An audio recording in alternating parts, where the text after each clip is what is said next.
सोचा है कि इंसान का तकब्बुर उसे किस हद तक ले जा सकता है। तारीख में हजारों बादशाह गुजरे हैं, फतह करने वाले, जुल्म करने वाले, सोने के तख्तों पर बैठने वाले, मगर उन सब में एक शख्स ऐसा था जिसकी दीवानगी ने जमीन और आसमान के दरमियान जंग छेड़ दी थी।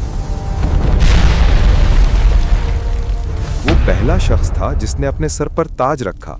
वो पहला शख्स था जिसने कहा, जमीन पर भी मैं हूं और आसमान पर भी मैं ही हूं। उसने जमीन के सबसे ऊंचे बुर्ज पर खड़े होकर अपनी कमान आसमान की तरफ सीधी की और तीर चला दिया।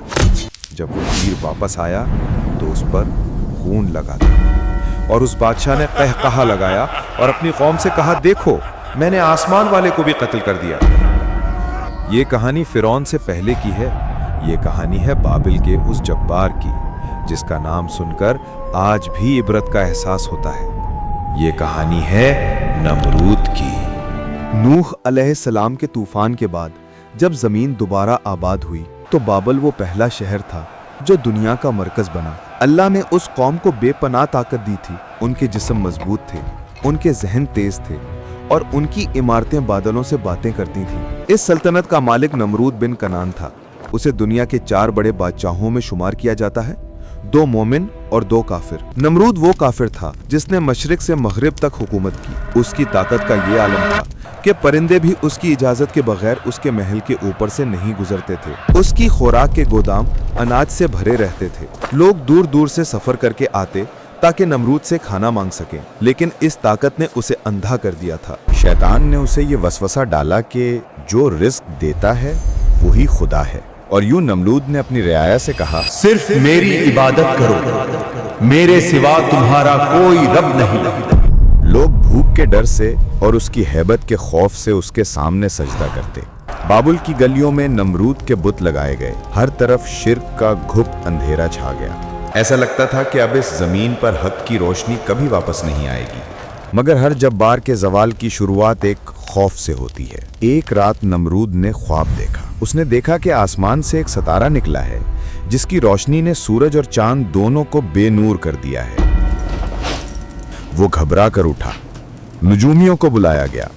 नजूमियों ने डरते हुए ताबीर बताई, ए बादशाह, तेरे मजहब में एक ऐसा लड़का पैदा होने वाला है जो तेरे मजहब को तबाह कर देगा और तेरी बादशाहत के खात्मे का बाइस बनेगा। नमरूद का चेहरा गुस्से से लाल हो गया। उसने वही हुक्म दिया जो सदियों बाद फिरौन ने दिया था, बाबुल के हर नए पैदा होने वाले लड़के को कत्ल कर दिया जाए। हजारों मासूम बच्चों का खून बहाया गया। माओं की गोदें उजड़ गईं। नमरूद समझा कि उसने अपनी तकदीर बदल दी है, लेकिन वो भूल गया था कि जिसे अल्लाह रखना चाहे उसे पूरी दुनिया की फौजें मिलकर भी नहीं मिटा सकती। उसी साल उसी शहर में आजर के घर में एक बच्चा पैदा हुआ। माँ ने खौफ से बच्चे को शहर से बाहर एक गार में छुपा दिया। बचपन वहीं गुजरा, तन्हाई में, सन्नाटे में। ये बच्चा कोई आम इंसान नहीं था। ये वो था जिसे आग जलाने से डर जाए। ये वो था जिसे खलीलुल्लाह यानी अल्लाह का दोस्त कहा गया।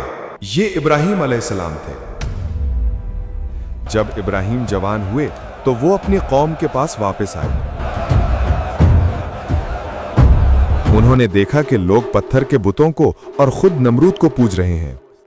उन्होंने सवाल उठाया, तुम इन चीजों की इबादत क्यों करते हो जो ना सुन सकती हैं ना देख सकती हैं? बात नमरूद तक पहुंची। कौन है वो नौजवान जो मेरे खुदा होने का इनकार करता है? नमरूद ने इब्राहिम अलैहिस्सलाम को अपने दरबार में तलब किया। यह तारीख का सबसे बड़ा मुनाजरा था। एक तरफ वक्त का सबसे ताकतवर बादशाह और दूसरी तरफ एक अकेला नौजवान। नमरूद ने तकब्बुर से पूछा, ए इब्राहिम, अगर मैं खुदा नहीं हूं तो कौन है तेरा रब? किसके दम से तू मुझे ललकारता है? इब्राहिम अलैहिस्सलाम ने पुरसुकून अंदाज में जवाब दिया, मेरा रब वो है जो जिंदगी देता है और मौत देता है।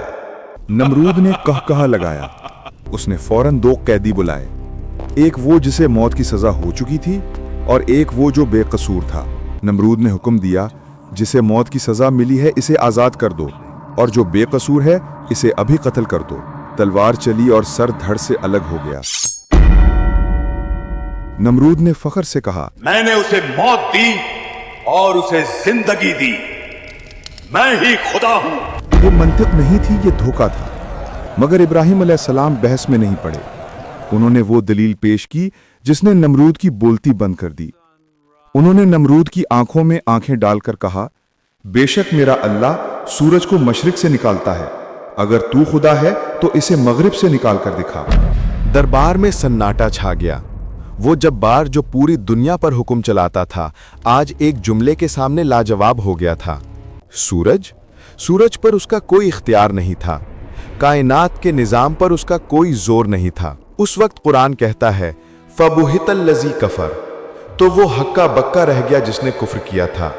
लेकिन हिदायत उसे मिलती है जो तलब करे। नमरूद शर्मिंदा होने के बजाय घबराहट और गुस्से में पागल हो गया। उसने इब्राहिम अलैहिस्सलाम को आग में डाला, मगर अल्लाह ने आग को ठंडा कर दिया। जब नमरूद ने देखा कि आग भी इब्राहिम का कुछ नहीं बिगाड़ सकी, तो उसका जुनून आखिरी हद पार कर गया। उसने कहा, मैं उस खुदा से जंग करूंगा जिसने मेरी आग बुझा दी। उसने बाबल में एक अजीमुशान बुर्ज तामीर करवाना शुरू किया। उसका मकसद था कि वो आसमान तक पहुंचकर नौजुबिल्ला अल्लाह को ढूंढ सके और उससे लड़ सके। ये वही वक्त था जब उसने तीर चलाया और वो खून आलूद वापस आया। शैतान ने उसे यकीन दिलाया कि उसने अल्लाह को जख्मी कर दिया है। मगर अल्लाह की पकड़ ढीली होती है, लेकिन जब आती है तो कोई बच नहीं सकता। अल्लाह ने एक फरिश्ता भेजा। फरिश्ते ने नमरूद को आखिरी बार समझाया, ईमान ले आ, तेरी बादशाहत कायम रहेगी। नमरूद ने कहा, मेरे पास अपनी ताकत है, अपनी फौज है, मुझे किसी की जरूरत नहीं। 3 बार दावत दी गई, 3 बार इनकार किया गया। आखिरकार नमरूद ने चिल्लाकर कहा, अपने खुदा से कहो अपनी फौज लेकर आए, मैं मैदान जंग में उसका इंतजार करूंगा। सूरज निकल आया। नमरूद अपनी अजीम तरीन फौज लेकर मैदान में खड़ा था। वो आसमान की तरफ देख रहा था, इंतजार में कि कोई फरिश्ते उतरेंगे या कोई बिजली गिरेगी। वो अपनी तलवार लहरा रहा था। तभी उफक पर एक निशानी नजर आई। दूर से एक काला बादम आता दिखाई दिया। नमरूद के सिपाही खुश हुए। उन्होंने सोचा, शायद बारिश होने वाली है या शायद ये दुश्मन का धोखा है। मगर जैसे जैसे वो बादल करीब आया, एक अजीब सी आवाज सुनाई देने लगी। वो बादल नहीं था, वो परिंदे नहीं थे, वो मच्छर थे।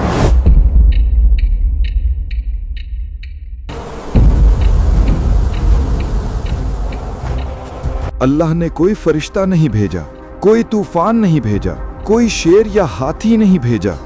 अल्लाह ने अपनी सबसे कमजोर, सबसे हकीर मखलूक को भेजा। मच्छरों की तादाद इतनी थी कि सूरज की रोशनी खत्म हो गई। इन मच्छरों को अल्लाह ने खास हुक्म दिया था, इनका खून पी जाओ और गोश्त खा जाओ। एक लम्हे में वो अजीम फौज जो दुनिया फतह करने निकली थी, बेबसी की तस्वीर बन गई। मच्छर उनकी नाकों में, कानों में घुस गए। लोहे की वर्दियां धरी की धरी रह गईं।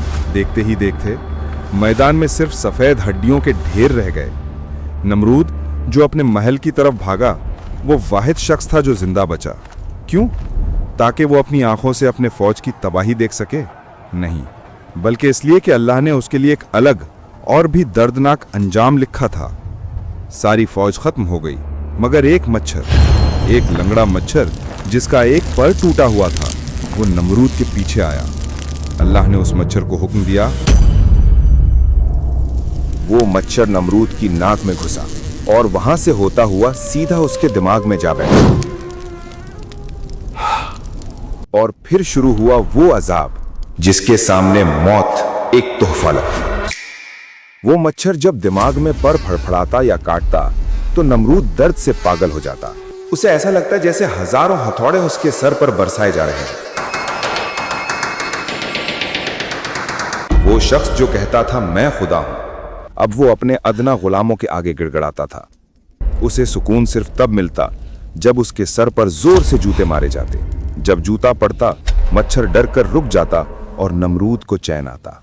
सोचो, जरा तसव्वुर करो, बाबिल का वो अजीम बादशाह जिसके सामने दुनिया सजदा करती थी, अब वो दरबार लगाता है तो इसलिए नहीं कि लोग उसकी तारीफ करें, बल्कि इसलिए कि लोग आएं और उसके सर पर जूते मारें। जितनी जोर से जूता पड़ता, नमरूद उतनी ही दुआ देता। तारीख लिखती है कि नमरूद ने 400 साल तक तकब्बुर की हुकूमत की थी, इसलिए अल्लाह ने उसे 400 साल तक इस अजाब में मुब्तला रखा।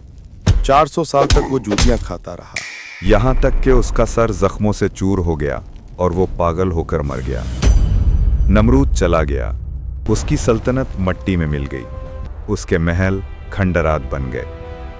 लेकिन उसका किस्सा आज भी जिंदा है, एक इबरत के तौर पर, हमें ये याद दिलाने के लिए कि इंसान चाहे कितना ही ताकतवर क्यों ना हो जाए, चाहे वो चांद पर पहुंच जाए या एटम बम बना ले, चाहे वो टेक्नोलॉजी के जरिए मौत और जिंदगी के फैसले करने लगे, लेकिन जब वो मैं के नशे में अल्लाह को ललकारता है तो अल्लाह उसे तबाह करने के लिए किसी दूसरी कायनात से फौज नहीं बुलाता। वो उसे एक मामूली से वायरस से, एक छोटे से कीड़े से या उसके अपने ही दिमाग की किसी रग से हरा देता है। ताकत सिर्फ अल्लाह की है, इज्जत सिर्फ अल्लाह की है और बादशाहत सिर्फ अल्लाह की है। जो झुक गया वो बच गया, जो अकड़ गया वो टूट गया। अगर इस वाक़े ने आपके दिल पर दस्तक दी है तो कमेंट में अल्लाह अकबर लिखें ताकि हम सब मिलकर गवाह बन सकें। इस वीडियो को शेयर करें क्योंकि हिदायत फैलाना भी सदका जारिया है। अगली वीडियो में किस नबी या किस कौम का अंजाम देखना चाहेंगे, नीचे लिखकर जरूर बताएं।